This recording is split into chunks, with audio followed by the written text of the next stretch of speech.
up next on Book Notes, author Félix Rodríguez discusses his book, Shadow Warrior. It's about his experiences in the Central Intelligence Agency.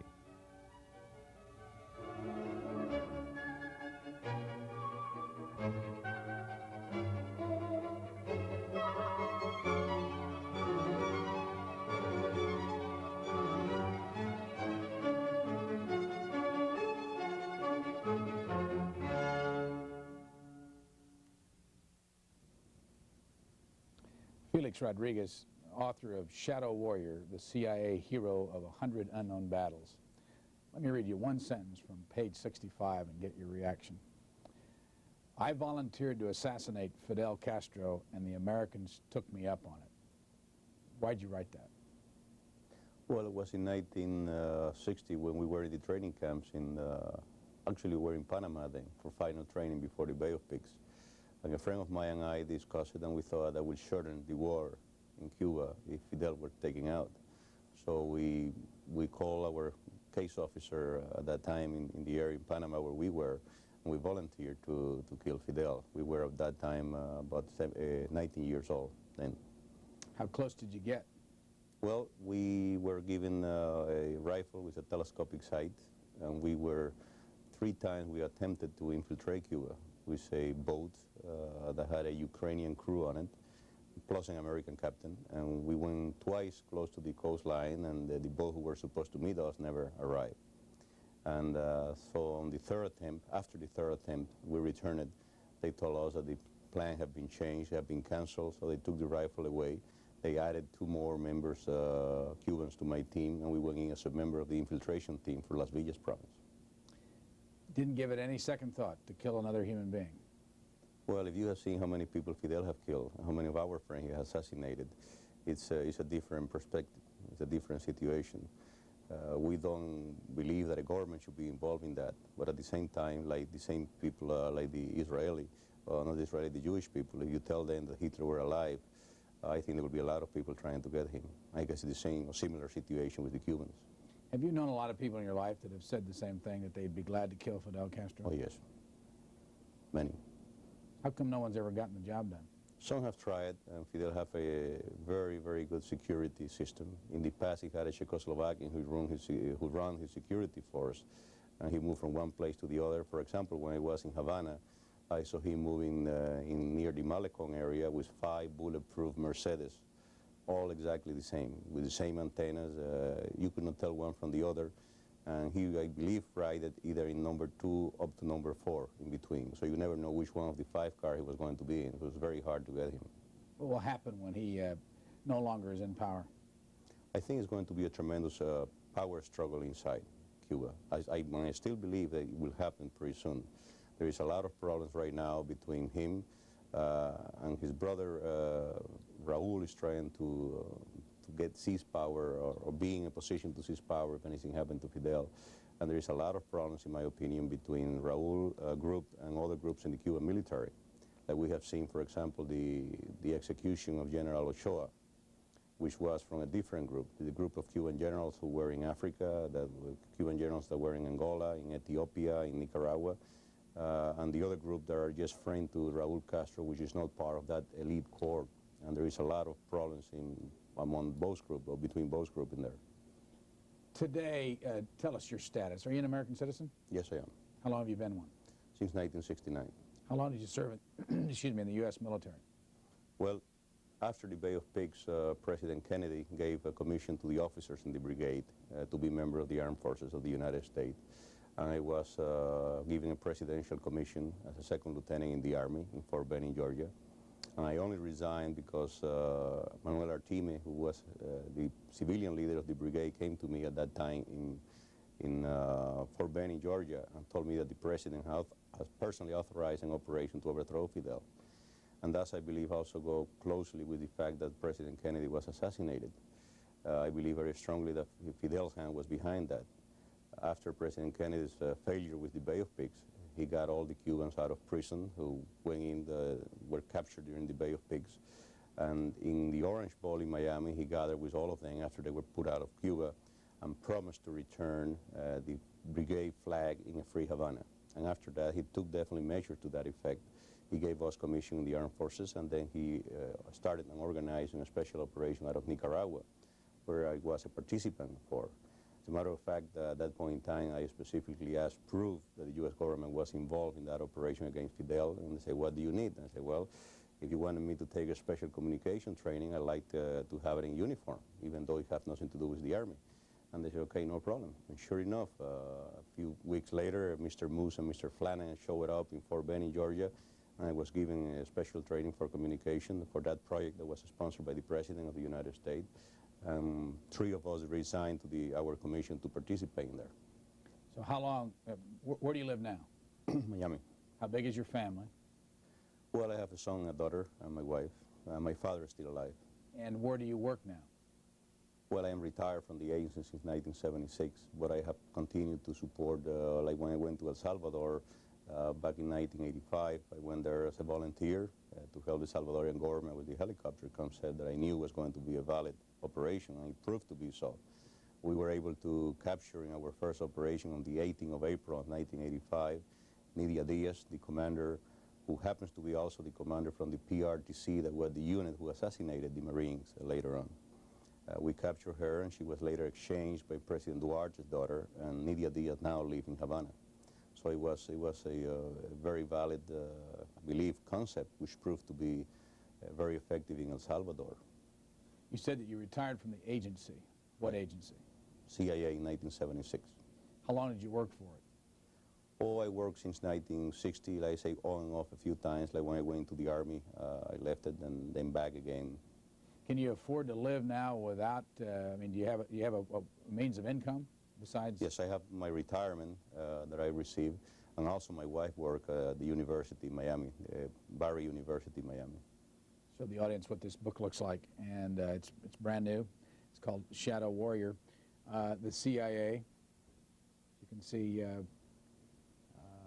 here is another name down here, and it's John Weissman. Who's he? He's the co-author of the book, and actually he's the man responsible to a great extent for the book, because he was the one who convinced me to write my autobiography. Why did he care? Well, he saw me testify in Congress, and at the beginning he told me that he thought it was a great novel, and then he went back and he thought that it was a very good story to tell, and he finally got through a common friend that we had to me and convinced me it took him about 6 months to convince me to write the book. And I think one of the factors that contributed quite a bit to that was one of the factors that contributed most to that was what I had to go through and my family had to go through with Senator Kerry's committee. And I thought it was a good idea then to write the book and set the record straight on that account. When was the first time you ever told anybody that you worked for the CIA? Outside of your family, in other words, publicly? Well, after I retire openly. So when I retire, I could tell people that I work for the CIA. I requested when I retired, which I was proud to work for the CIA, and I requested an open retirement, which means I didn't need any cover. Since all my participation with the agency in operations were knowing to the host government where I was, they saw no reason in it, and I got an open retirement. So I legally can tell people that I retired from the agency from 1976 on, and that's when I told people about it. Are there things that you did for the agency that you can't tell? Yes, I think that there are things that should not be told.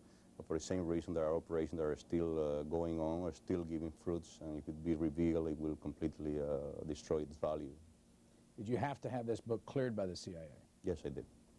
Were there things that you had written that they took out?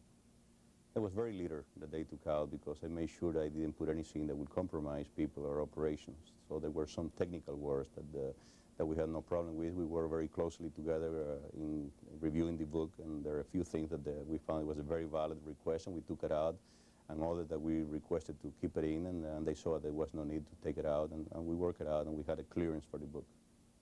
John Weissman, how did the two of you work together? Did you talk this through to him?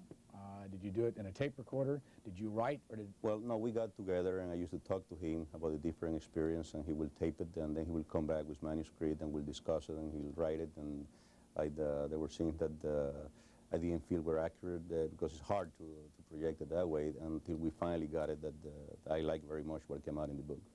Who is John Weissman? What's his background? Well, he used to be working for a TV Guide before. He had written several novels, and I like him very much personally, and I think he's a fantastic writer. And he took the interest in the book, and I think it came out a very good book, in my opinion. Did the two of you agree politically? Was that necessary? I don't think it would be necessary. It was just a matter of putting my story in the book as truthfully as possible and as accurate as possible, and I think he have done that. Where were you born? Oh, I was born in Cuba. Where? I was born actually in Havana, but I claimed my hometown to be Santi Espiritu, which is, I was just taken by, not I wouldn't say by mistake, but I was taken to Havana because I came in a position that needed a more specialized doctor. So I was born in Havana, but I consider myself a Espirituano from Santi Espiritu, where I was raised. Born in 1941. 1941. What were your parents like? Oh, we had a great life. We had a very close family in Cuba, and my father used to have a store that my grandfather gave him and working there along with my mother in Santi Espiritus in Las Villas, and we were one of these families that we used to go and have, for example, on New Year's Eve we used to meet in my grandmother's, and all the sons and daughter will get together there. It was a very, very close family. What's this picture? Top one. That's from my hometown. That's my home in Santi Espiritu, where I was raised, and in the bottom is where my parents, when they got married. And your parents alive? My mother died. My father is still alive.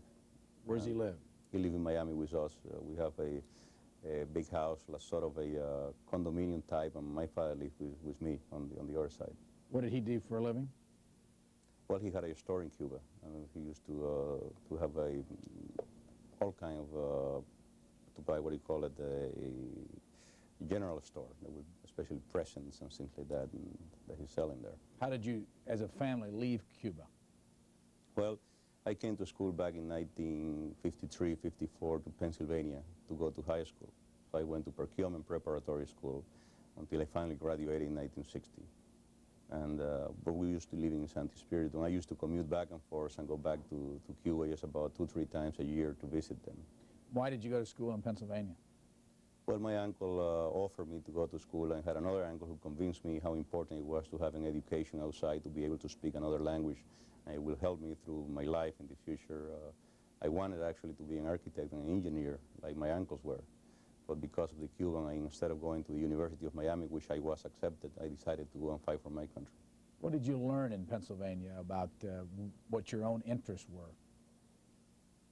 In Pennsylvania, when you went to school there, what did you begin to think were going to be your interests, and where did you go after school? Well, my interest when I went to high school first there was engineering and architect. But as things turned different in Cuba back in 1959 when Fidel took over, I concentrated my thought to be able to return to my country. And that's the thing that prevailed then and now. I think it's my main objective in life. That's why I went to the training camps first of all in the Dominican Republic. That was the first auction that we had, and it was not with the agency at the time. That was back in 1959. And then later, when the opportunity arose to go to Guatemala, for later became the Bay of Pig invasion, then I went there and tried my best to go back to Cuba. Where did you get your dislike, and I'm sure that's a mild word, for Fidel Castro? Can you remember? Well, when he started the firing squad and the assassination, plus before my family had told me that he was a communist, and he had the background that was not widely publicized, participating in the Bogotas in Colombia many years before. There was a communist-inspired situation, and as he progressed in his regime and assassinated people and indiscriminately put people in jail, they continued to create my desire to create the democratic government in Cuba, which it still is. Can you remember when you had a sense, though, that you could assassinate him, though? When did you first feel strongly enough about this that you could kill him?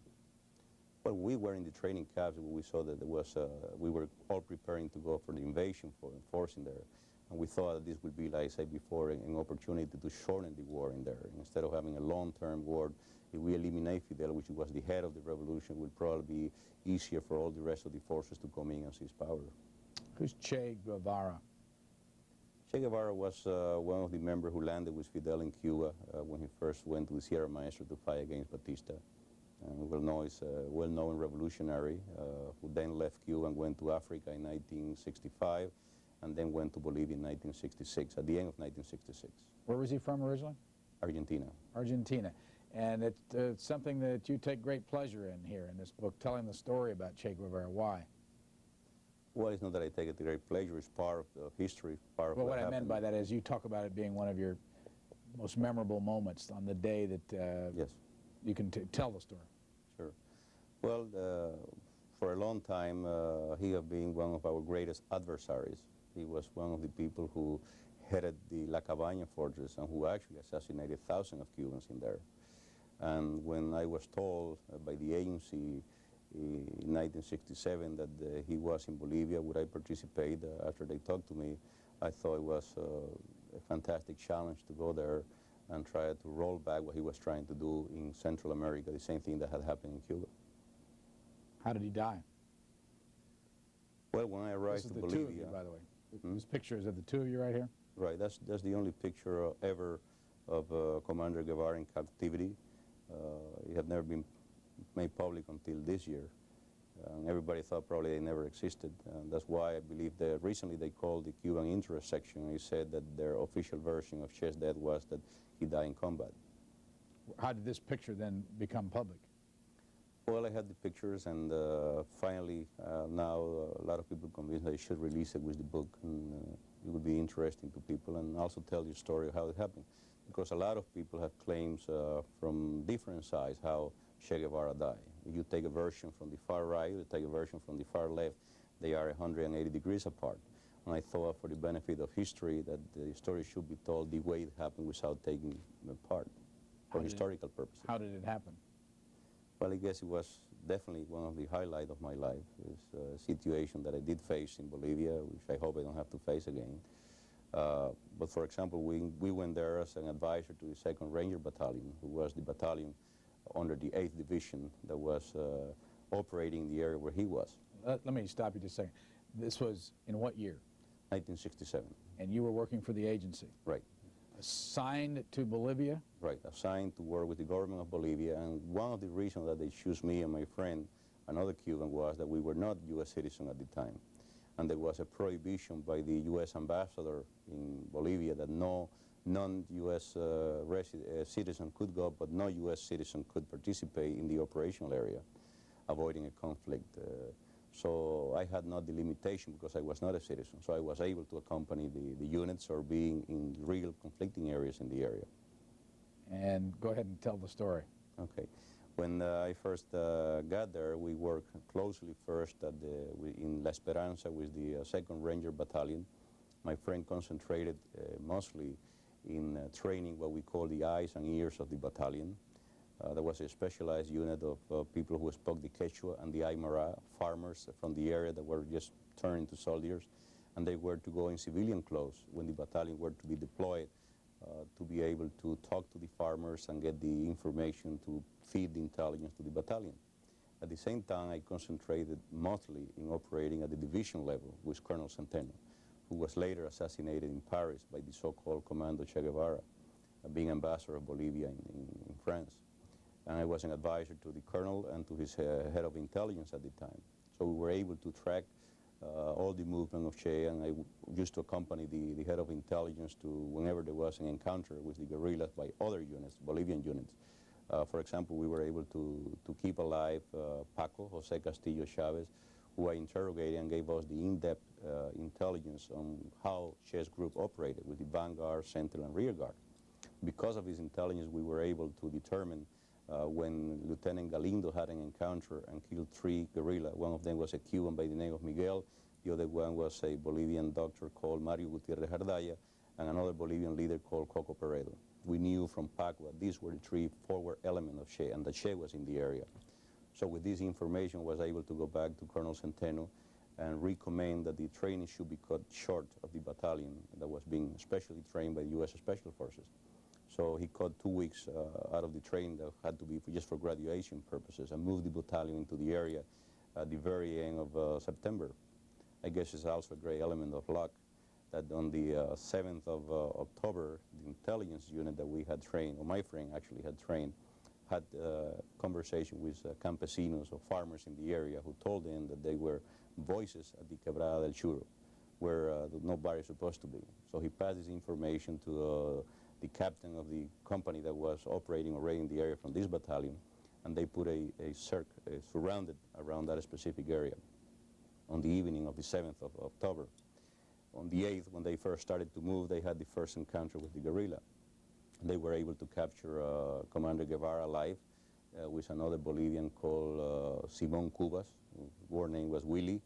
And at that point in time, I was actually setting up communication gear in airplanes into, well, now they are very old single-engine planes that the Bolivian had, and had no communication with the ground troops.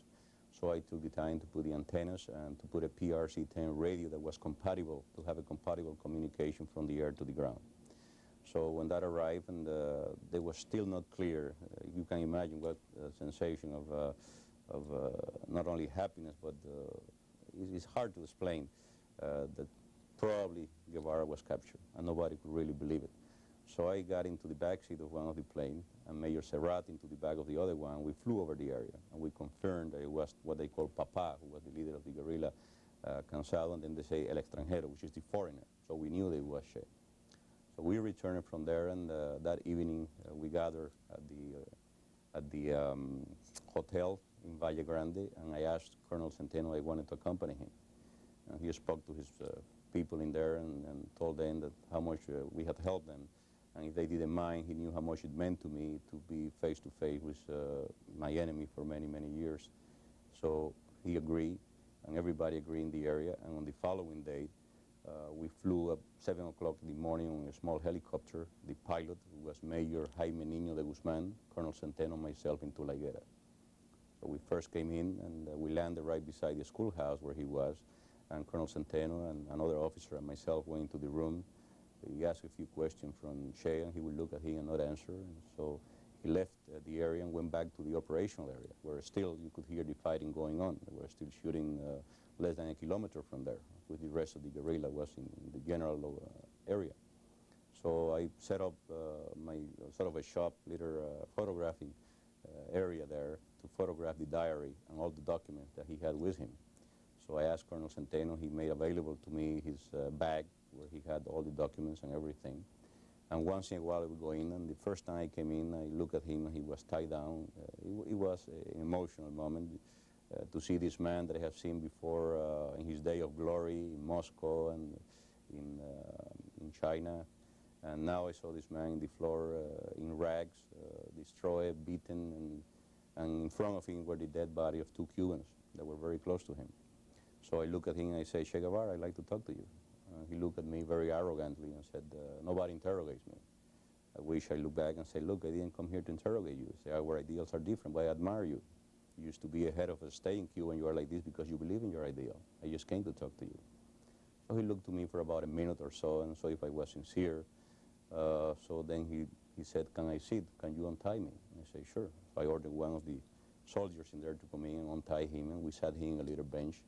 He asked for some tobacco for his pipe, so I got a cigarette from one of the soldiers, and he started smoking his pipe, and we had a conversation on and off because I had to continue to, first of all, send a message by radio and also radio operator by telegraphy to headquarters in Washington. I already prepared the day before, and at the same time finish photographing the diary. So I came in several times. There was one point in time when the helicopter arrived that had left to take out our wounded, our killed, and bring back food and ammunition, and the Major Niño de Guzman brought a camera to take a picture of the prisoner. And I had my camera. I didn't even thought of that at the time. So I asked him, do you mind? And Commander, and he said no. So we took him outside, and that's the picture we're looking at. And after that, when I was still there and Colonel Centeno was still out in the field, we got a phone call from Valle Grande. There's only one telephone in La Higuera, which is the small village where he was. And that phone call brought the instruction from the high command of the Bolivian government to eliminate the prisoner. So when Colonel Centeno came down, I was the highest ranking officer at the time. I had the rank of captain in the area, and there was only a lieutenant at the Higueras. So they called me, I took the phone call. So when Colonel Centeno returned to leave, I called him aside and I told him that there was instruction from his high command to eliminate the prisoner. And my instruction from the U.S. government was to try to keep him alive. But we should say, look, we know you have tried and you have helped us a great deal, but this is order from my high command. and you can eliminate it any way you want it. We know how much harm he has done to your country, but I want your word of honor that you will bring me back the dead body of Che Guevara at 2 o'clock in the afternoon. And that was about the middle in the morning. So I told him, Coronel, try to change their mind, because it's my instruction, but if there is not any other instruction from you, I'll give you my word of honor that I will bring you back the dead body of Che Guevara. So I continued to talk to him back and forth and in there until one time I left the room and the school teacher, lady, came to me and said, Mi Capitan, when are you going to kill him? I say, lady, why are you saying that? I say, well, we have seen you in there, photograph with him, and she brought a small portable radio and said, here is the radio saying that he had died from combat wounds already. So at that point, I thought there was not much point of continuing to wait. It was after 12:30 noontime. I went into the room, and he was sitting, and I looked at him and said, Commander, I'm sorry. These are orders from the high Bolivian commander. He turned white like a piece of paper. I've never seen anybody lose the color of his face like he did. But he didn't move a muscle. He looked at me straight and said, Felix, it's better this way. I should have never been captured alive. He pulled out the pipe and said, I'd like to give this pipe to a soldadito, a small soldier who treated me well. And at that point in time, Sergeant Terán broke into the room and said, yo la quiero, I want it, I want the pipe. So Che had the pipe aside and said, no, I won't give it to you. So I ordered twice for him to leave until he finally left the room. He worked with the pipe like this and said, Commander, will you give it to me? So he thought for a while and said, yes, a ti sí te la doy, which means, yes, to you I will give. And he gave me the pipe. I put it away, and then I told him, is there anything you want for your family? So he looked at me, and you could detect very easily it was a lot of sadness and sarcastic in his voice when he said, tell Fidel that he will soon see a triumphant revolution in America. Then he changed and said, and tell my wife to remarry and try to be happy. So we shook hands, we embraced. It was definitely a very emotional moment. I never in my life have been in a situation where I had to tell somebody who's going to be killed. I hope I don't have to go through that again. And after that, I left the room. When he stood in attention in the back, like he thought maybe I was going to be the one killing him. I really didn't want even to be there. I left the room. I called Sergeant Terán, who I knew was doing that in there, and say, Sergeant, don't shoot from here down. This man's supposed to die from combat wounds, from here up, just from here down. And I left the room. It was 1 o'clock in the afternoon. About 1:10, I was right beside the table I had set up to take up the pictures. I heard the fire. So I looked at my watch and I took note that it was 1:10 when he died. Surprised how compassionate you were with him at that point? At that point in time, you really cannot, it's exactly what happened. A lot of people sometimes have criticized me for it, but it's something at that point in time you cannot control. It's the way it happened. I guess as an enemy, I respected the man who died with dignity. And he was very, very dangerous because he strongly believed in his ideal, even though they were wrong. But that's, I can tell you, that's the exact version of how he died. Because you will find when you read a lot of papers, like I say, from both sides, completely different attitudes. What did you do then with the body? Well, after a while, two captains came from the Bolivians, and we all went in. After they left there, I washed his face. That had mud on the face, and got him on the helicopter, on the riot ski of the helicopter, and we were ready to leave. There is a soldier who came and told the pilot, Niño de Guzmán, can you wait? Father Schiller wants to see him. And here comes a priest on a mule that almost got decapitated because he was just so intensely looking at the body that didn't see that the blade of the chopper was already going on. And he stopped just about this close from the blade, and he went down. He actually blessed it, which to me, looking inside, I took a picture while he was doing that, and I mentally went over and said, this is a man that never believed in God, nevertheless he received the right ritual of the church. We took off from there, and we landed at Valle Grande area, and that's where they were waiting for us, everybody. Sort of put my cap down, I was in uniform, and left, so I would be, out of being picture or photograph, whatever.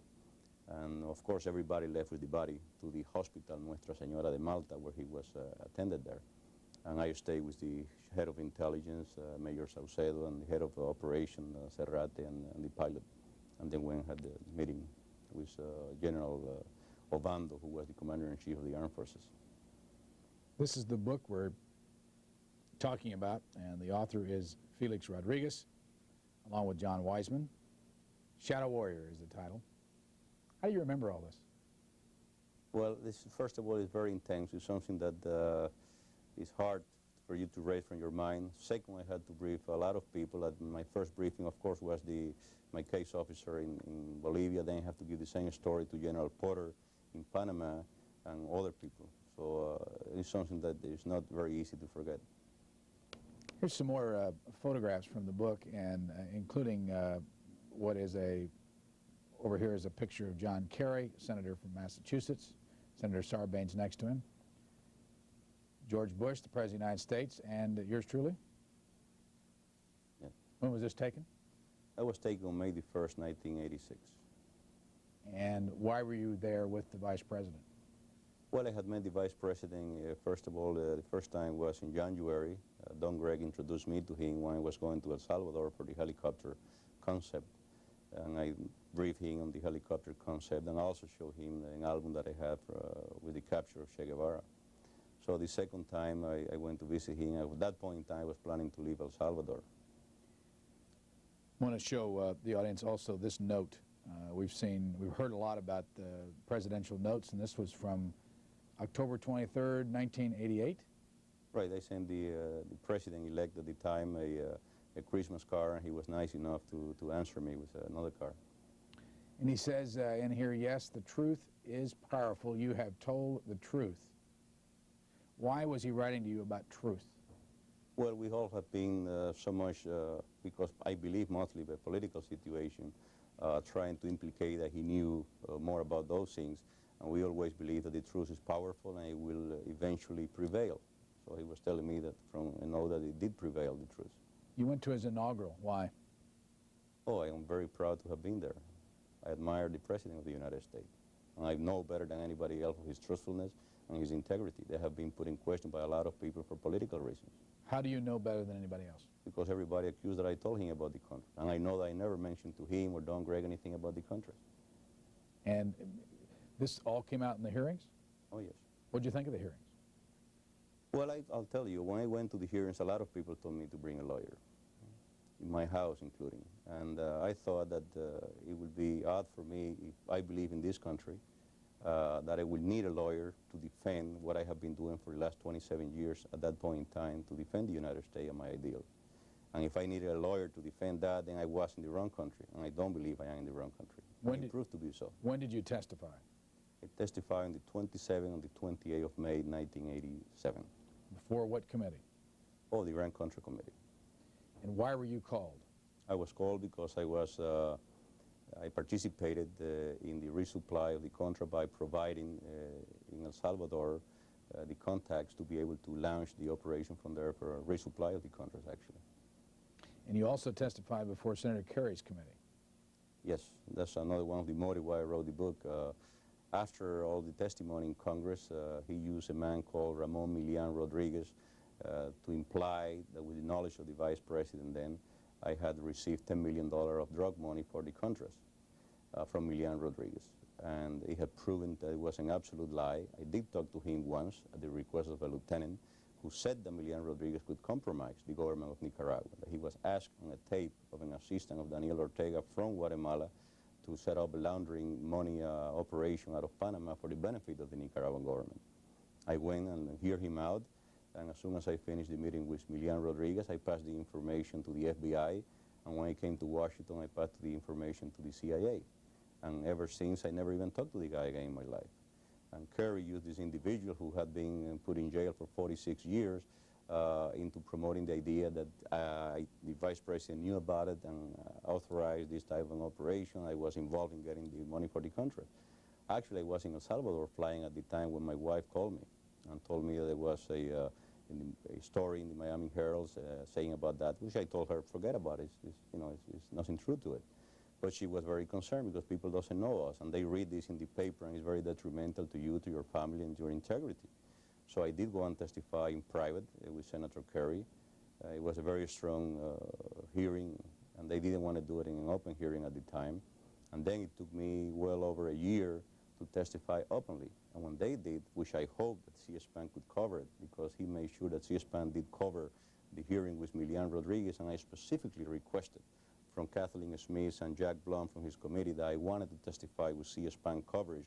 And they say, oh yeah, there's going to be a lot of coverage. And when I arrived there, they put me like a number 5 to testify. It was 4:30 in the afternoon, and there was no television camera to cover my testimony. And in that hearing, he had to admit that he believed me, that it wasn't true. Then I later learned, because he didn't even say it at the time, that they had run a lie detector test of Félix Rodríguez, and he proved that the 2 crucial questions that they asked about me, that he was lying, and on the 3rd one, he decided not to continue with the lie detector test. You mean we weren't there when you came to testify? No, sir. No one was there, no television camera? Oh, there was a camera, but it wasn't air anywhere. And I specifically requested there would be cameras in there. But I guess when he have, for so long, it's amazing the millions of dollars that he has spent of taxpayer money in that investigation, trying to prove that the country were involved in drugs. And then when nothing come out, you know, he just let it go right. And then when I tried for him to put this on television and let the people know the truth, it was sort of pushed aside. What, well, so that the audience will understand, we don't, Senator Kerry doesn't tell C-SPAN when to carry his hearings and vice versa. The point, though, it's interesting because we carried most of those hearings, and I'm interested to hear that you say we weren't there. What day of the week was it? Well, I forgot what day it was, but for example, they had this day they had Admiral Murphy in it. Well, he had me like number 5 witness. They started at 8 o'clock in the morning or 9 o'clock in the morning, and my hearing was about 4:30 in the afternoon. So by that time, even the reporters were gone out of the room. Well, if we were there in the beginning, we were there in the end, is the only thing, because we stayed from the beginning. Well, then somehow they choose a day that you were not there. What day of the week was this, a Friday? I forgot what day it was. Jack Blum.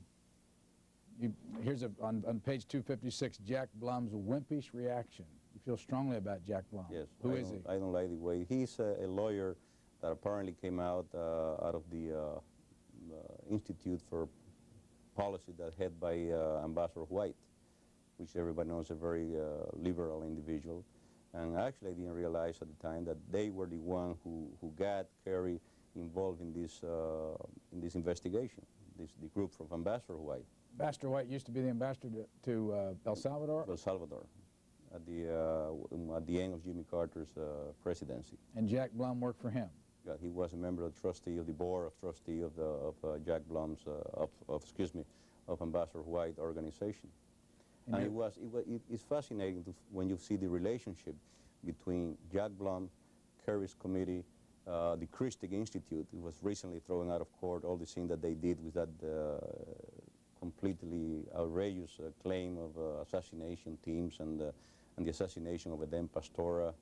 Probably you're familiar with it, that lasted for over a year until finally Judge King threw it out of court in the Miami area, and they made people spend millions of dollars in it. And they were trying to accuse. And then you got the Christian Institute giving credibility to the investigation because it said a Senate subcommittee is, and it's always the same people. You got Jack Blum involved, Senator Kerry's committee, the Christian Institute, and they were all the same thing. Reneke is one of the sources that all of them use that proved to be a liar, and it's amazing. So one of the reasons you wrote this book was because you didn't get coverage all during that period that you thought you deserved to tell your story. Yes, it's very hard when they accuse you of narcotics, being involved in narcotics, not being true. And you see it publicized in newspaper like in El Salvador, in Guatemala, all over the United States, and then when a senator say they believe you, it doesn't appear anywhere. And did Senator Kerry eventually say he believed you? Oh yes, he said in the open hearing, but there was no television coverage there. And I do have the transcript from the Senate that said that exactly the same thing. Plus, it added the fact that Félix Rodríguez was proved to be a liar in the lie detector test. What impact did it have on your life in Miami and with your family once your story started becoming public? Prior to this book, in other words, did it have a negative impact on the family? Your wife's called you? We live in a community that is very sympathetic to anything that had to do against communism. But nevertheless, people who doesn't know me, people who knows me, it doesn't bother me at all because they know exactly what I have done and where I stand. But people who doesn't know you and they get this type of allegation from a congressional committee is very disturbing. Chapter 18. I learned sometimes painfully in the weeks and months following my initial Capitol Hill testimony that people tend to deal not in the truth as it really is, but the truth as they want to see it, and the facts be damned. And you go on to talk about the press in some detail. You say, in my own case, I found scores of repertorial errors of fact. Some might be considered minor, but taken as a body of work, they led me to the inescapable conclusion that too many journalists just don't care very much either about the facts or telling the truth. And then you go on to give examples. Tell us some of the examples.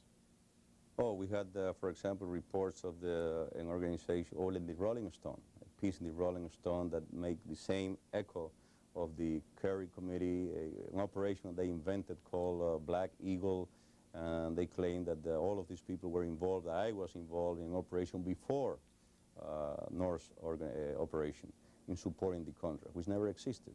That's the story where they used that there was an Israeli operation in support of the Contra before Oliver North. I had met, for example, General Bustillo back in 1983 in El Salvador for this operation. There was a story, for example, that I cite in there, which fortunately was killed, I would say, for example, in ABC, where they had Brennicky, again, the same player of Kerry's committee, saying that I was in Panama telling pilots that don't worry about it, the vice president is supporting this operation 100%. It was an operation allegedly for drugs and resupply of the country, which never existed. And I challenged them. I said, look, tell me what day it was. Well, they could not come up with the exact date. I said, tell me within 2 weeks. Because the month that they said that I was doing that in Panama, I flew extensively with the Salvadorian Air Force against the guerrilla, and 99% of the chances were that the day that they will pick up, I will be able to tell them that what operation I was, who was my co-pilot, the tail of my helicopter, and the result of the operation.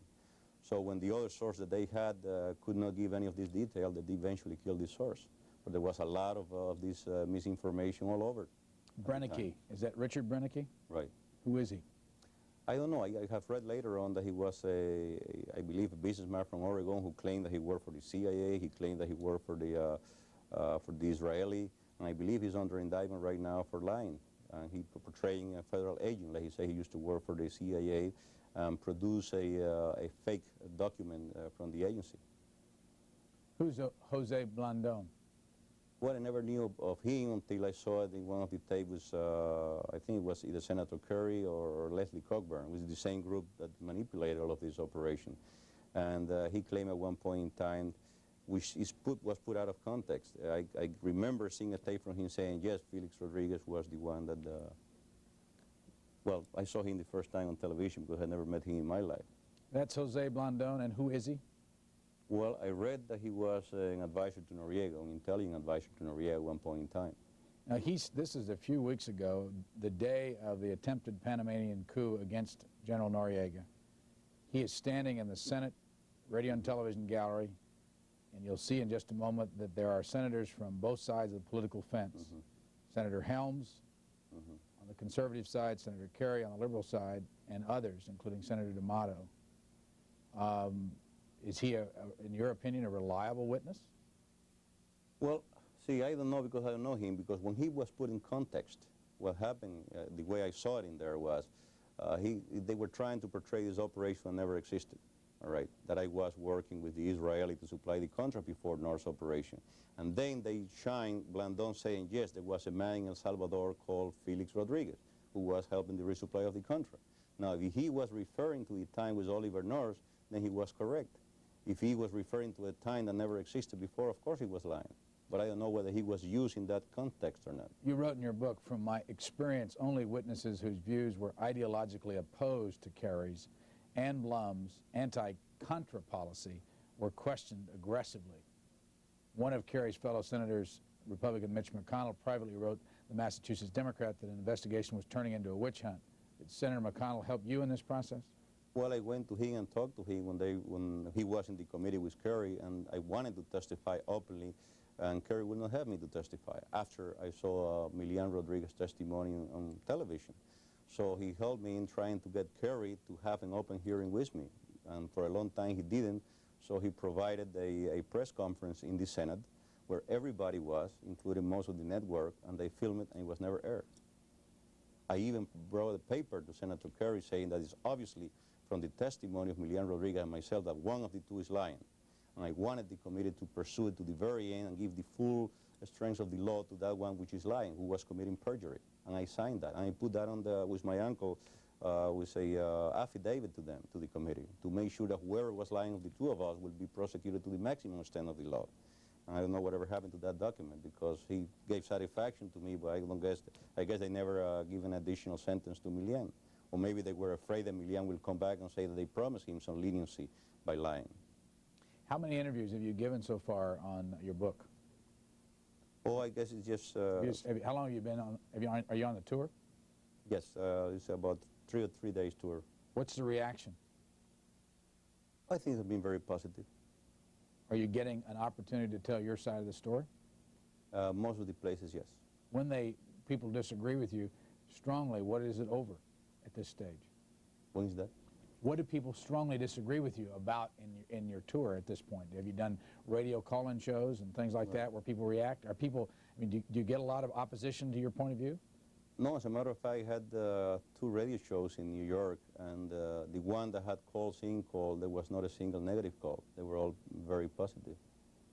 Why do you think that you had such a rough time here in this city with the committees? I mean, It was a political year, in my opinion, and it was very important for them, not the truth, but the perception. And I think that's what Kerry's committee pursued to the very end. The perception of the American people that the president or the vice president then was lying to see who will probably generate some votes for the Democratic side. And once the election was over, then they let me aside. What do you think of Oliver North? I really am not, cannot talk with that authority about him because I didn't know him that well. When I first met him, I liked him very much. His ideas were very much along with mine. Very positive, and he supported my going to El Salvador for a helicopter concert very good. Nevertheless, I guess for a man to be involved in that many things that he was involved was kind of hard, and it was almost impossible to really master 15 or 20 different operations where he had his hand on. You do write, though, that when you visited him in his office that he said some things about you that weren't true. Right. What were those? Well, I talked to him. He accused me that I was talking openly on the telephone line. That was a security reason. I asked him to prove it. He told me that he could not because those were under the Freedom of Information Act. They could not give it to me unless, you know, I guess I will sign for it. And I told him, I said, look, I'll sign to your release from the CIA, FBI, NSC, whatever you want, but prove to me that I am a security risk. And he never came up with any document to substantiate what he had said. But I believe to a great extent that he was led by other people who I was critical of because of the poor equipment that was being used in the resupply operation, and God knows all the things that they were telling him at the time. You wrote, one is that North had grandiose ideas about himself. What do you mean? Well, I was one time, for example, sitting in his office, and he received a phone call from somebody, and he said in the telephone, I have in front of me my chief of operation in Central America. And that was the time that I just started to work with him, and there was no such an organization as a chief of operation in Central America for him. I was just helping him implement the help of the Nicaraguan resistance, which I strongly supported. He also had the habit of telling people that I had been recruited by him. Indeed, he would make a point of keeping my old friend Don Gregg in the dark when it came to my participation in his covert Contra operations. Why? Perhaps because Don would not have approved of the way he was going about it. Donald Gregg, current ambassador to Korea, right, is your friend. Yes, he is. Used to be a top aide to current President George Bush, then Vice President. Right. Why are you friends with Don Gregg? We go back to Vietnam, back in 1970, 71, and 72. So Don Gregg was the regional chief in the area near Saigon, Ben Hoa, where I was working with the PRU, the Provincial Reconnaissance Unit. That's where I work out the concept that was later very effective in El Salvador. So Don was my boss at that point in time, and he knew of the success of the operation in Vietnam, and we continue the friendship and relationship all through this year, and we still are very close friends. What do you like about Don Gregg? He's a very straight individual. He's a very honest individual, and he's one individual that's, people who knows him can tell you that he's a fantastic guy. For example, a very stray individual, all of these publicized memorandum that came out in the Iran-Contra later on that questioned it, because he said that there was a resupply of the country to be discussed, which was never discussed. He was the one who found it, and he was the one who turned it over to the committees. Another of North's qualities was naivete. Why do you say that in your book? I don't think he was that much knowledgeable a lot of these operations in paramilitary activities that he was involved, and that's perhaps where he was misguided to a great extent. And I don't know his really background in paramilitary operation, but what we were doing in Central America, resupplying that operation when he got these people in, I don't think they really knew that much about it. When was the last time you were in combat of any kind or any kind of a skirmish? Early this year, I was flying in El Salvador. As a matter of fact, that's when we did one program, television program, of 60 minutes, and Mike Wallace was one of the helicopters, and we even took fire that time. We had one one soldier killing one of our helicopters and the other one badly wounded. Are you on call to do more work like this if they want it? I think I will continue after this tour to fly in El Salvador as long as there is communist guerrillas in that area. Taking any chances of writing this book in the middle of the possibility that you might do more work for the CIA? No, I finished working for the CIA in 1976, and I believe from the exposition, I don't think but if there is an opportunity that I can help, I will certainly be available, but I doubt it very much that they will call upon me. Who will you work for then if you go back down to El Salvador? No, I'm not working for anybody. I volunteer my service as an individual to help the Salvadorian. Since I got my retirement, I don't need the pay from anybody. And they gave me a place to sleep and to eat in the air base in there. So I just got my own retribution from my feeling that I am still contributing something worthwhile. I have not abandoned the fight that I started in 1961 when the Bay of Pigs, that I have not abandoned the people who died in that time, and my commitment, I guess, will more or less be finished when Cuba is free, and Cuba is not yet free. Think Cuba will ever be free in your lifetime? Oh, I am very convinced of it. They will be. Probably sooner than a lot of people expected. If somebody came to you today and said, Felix, we've got another mission for you, we want you to go assassinate Fidel Castro, would you do it? I don't think at this point in time there is a situation of assassination will solve a problem down there. I think that it's going to take care by itself with the political internal situation in there. And I feel very strongly that perhaps in the next 2 years we will see a free Cuba, or at least a tremendous change from the present political situation and in heading toward a democracy that will eventually become one. What do you think of Daniel Ortega? Especially I have been reading lately about what he has been canceled, the ceasefire. I hope that they will go through with the election, and I hope that they can really be honest about it and then take the consequences themselves of the result of the election. I believe that lately I was reading that the polls show that the Violeta Chamorro have quite a heading over Daniel Ortega, and perhaps he's trying to see how he can get away from that election. Obviously, in the past, we didn't have the support of the U.S. Congress 100%, so I think it's important to give an opportunity to this election and to this initiative in Central America, but at the same time, I believe it's very important that if it doesn't work, we have a very close Congress working with the President of the United States to make sure that we do work together to create free democracies in that part of the world. You've seen a lot of revolutionaries. What do you think of Daniel Ortega as a revolutionary? Is he tough? Daniel Ortega is the creation of Fidel Castro, in my opinion, and he responds to a great deal to Fidel and Fidel's support in that part of the area in his country.